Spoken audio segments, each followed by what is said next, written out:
case of this well-known journalist who we're trying to get in this program, Asa Stanley from the Electronic Intifada, that's been arrested. It seems to me that there's a fascistic element that you cannot say things, cannot speak out, cannot condemn genocide for fear of being possibly targeted as either an anti-Semite, as a hate monger, and possibly a threat to the state.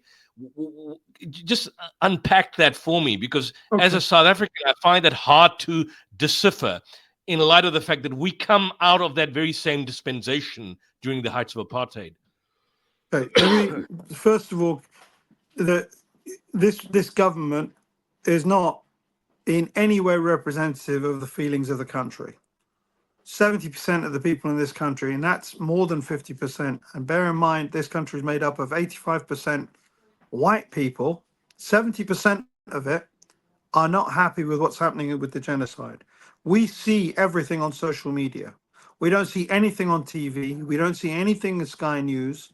They don't report any of this stuff because almost all of those things are invariably towing the line for the government of Britain.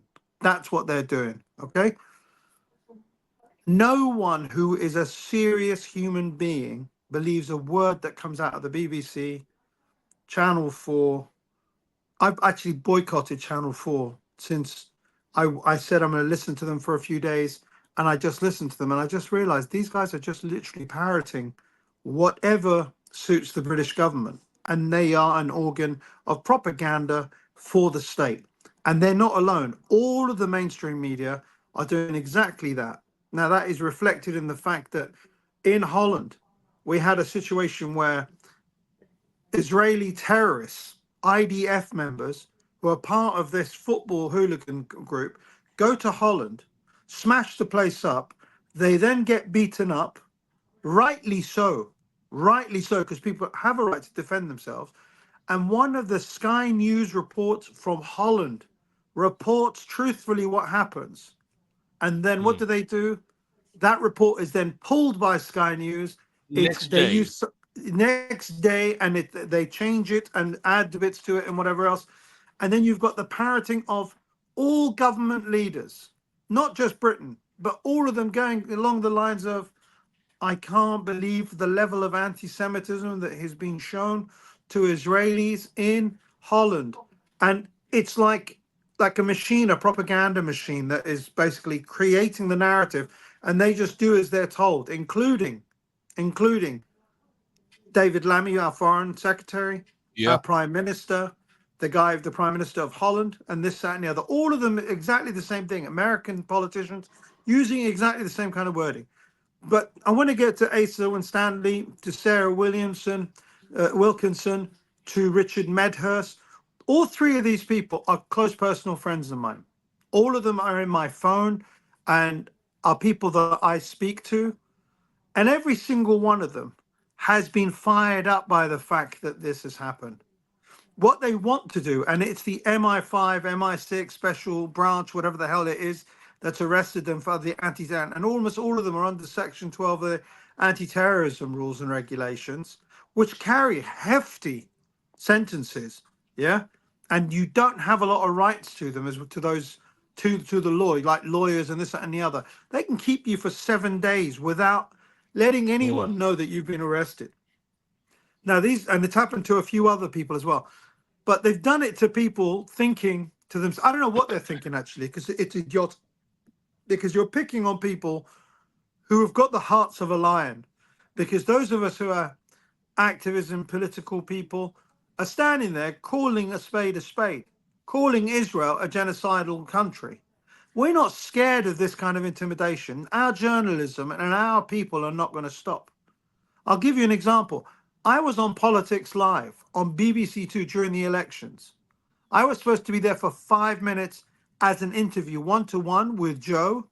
And then after that, I'm supposed to be part of a panel for another 10 minutes where we discuss what the Workers' Party is about. And, and then they get an opportunity as Labour, Tories and whatever else to basically argue with the points that I've made. At 4 minutes, they said to me, do you want Labour to win? I said, no, I don't want Labour to win. So you want the Tories to win? I said, I don't want Labour or Tories to win. I think they're as bad as each other. I said, one government is presiding over a genocide, the other one is looking to continue a genocide. And I swear to God, someone didn't clip the video. 30 seconds after I finished saying the word genocide, I was removed from the TV show that was supposed to be there for 15 minutes. And the producer says to me, "Thank you, Mr. Shafiei." And his words were, "That's the last time you're on Politics Live."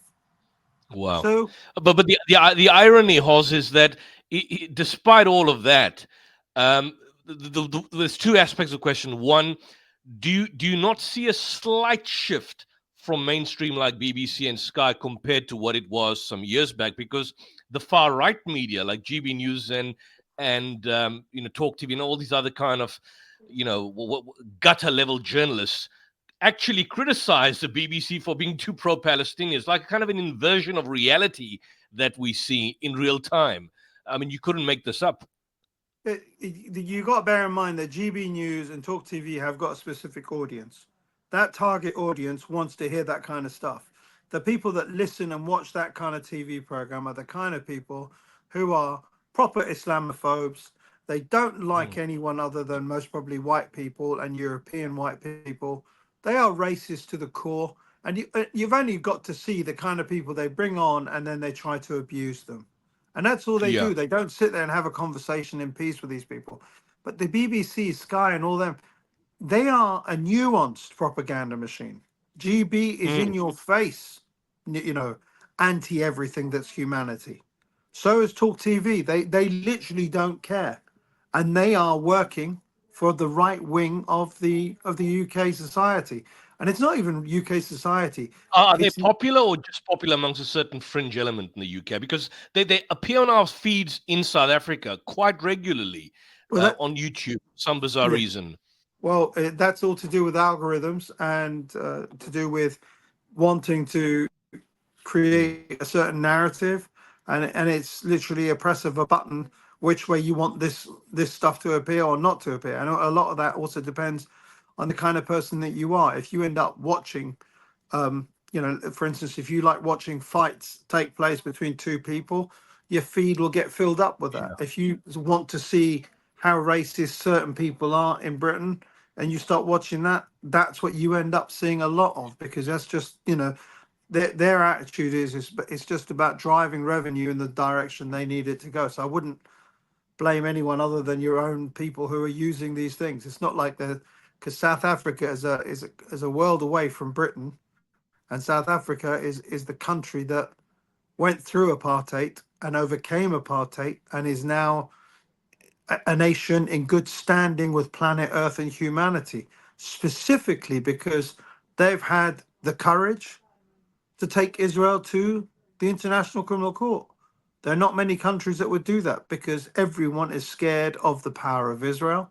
And it's obvious to the world now how much power Israel has. It's obvious to anyone who's looking at it that they control the United States of America.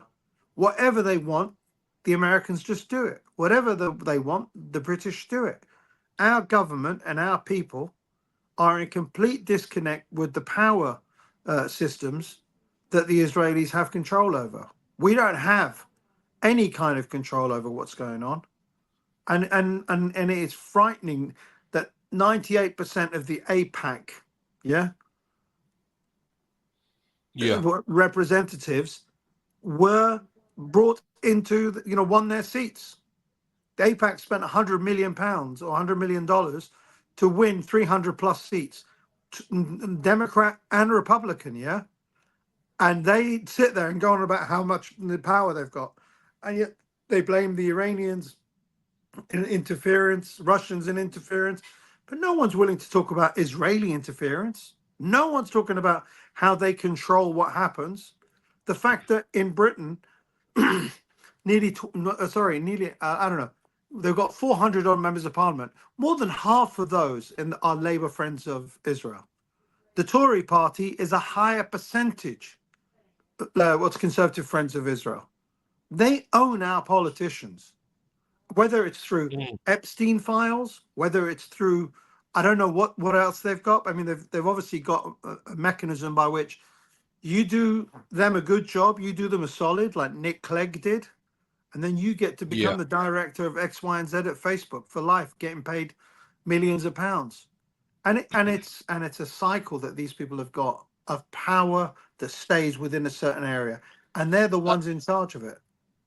yeah, I mean, what is amazing, and I mean, taking into account the thuggery and real the kind of savage brutality that happened in Amsterdam just a couple of days back, last week Thursday or Wednesday, when Maccabi Haifa played Ajax Amsterdam. I remember as a kid, we used to watch, and I mean, I'm talking I don't know if you recall Italia '90 and France '98. I was in school, and I recall the kind of football hooliganism culture that was kind of associated with England in Europe. I mean, when I remember I was about 9 or 10 years old, when Germany beat England in the Italian '90 semi-finals, and of course there was the football hooliganism of English hooligans, breaking German engineered vehicles in the streets of Milan and so on and so forth.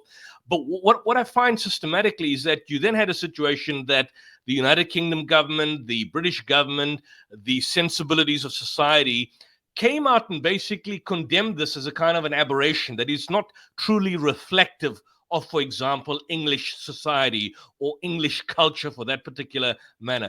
What it seems now is we've reached such a stage of kind of moral dislocation that how is it possible that hooliganist, thuggish, criminal gangs who are openly, criminal in their behavior and are essentially accompanying the Israeli team and are official fans of the Israeli team. And their hooliganism is well documented by UEFA, by FIFA over the past several years.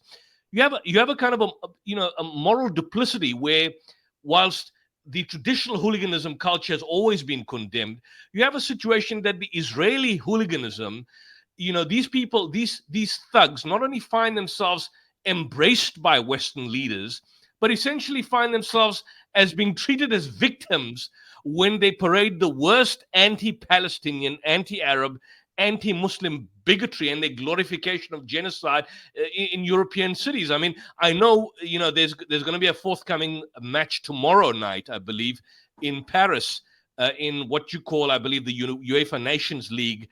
It's a match between Israel and France, apparently, I believe, at the the Saint-Denis, at the Stade de France tomorrow, and they are talking that clashes could be predictable.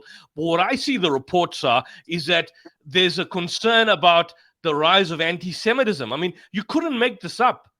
What this seems to demonstrate to me is that whilst in every single nation criminality is condemned, your UK government would have, for example, come out, your UK press would condemn the English savages that would trash vehicles and cause a bloodbath in Marseille in France '98 or Italia '90 and so on and so forth, or in some of the club matches.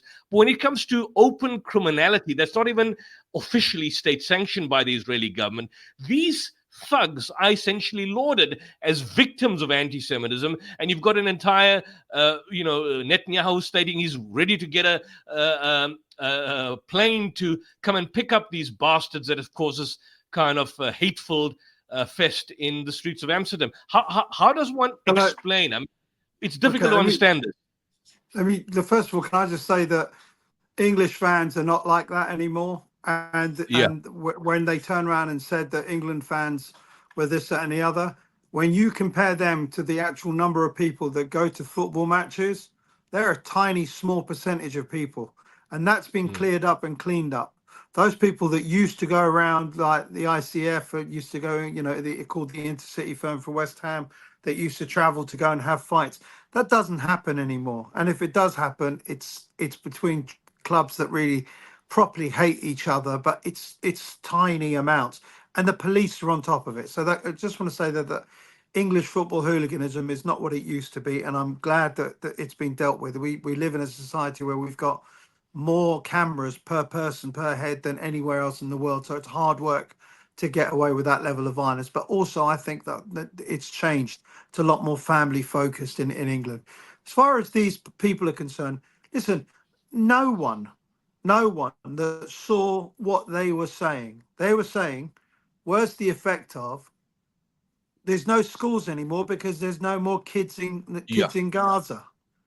They turned around and said, you should let the IDF continue and finish the job. They're literally saying genocidal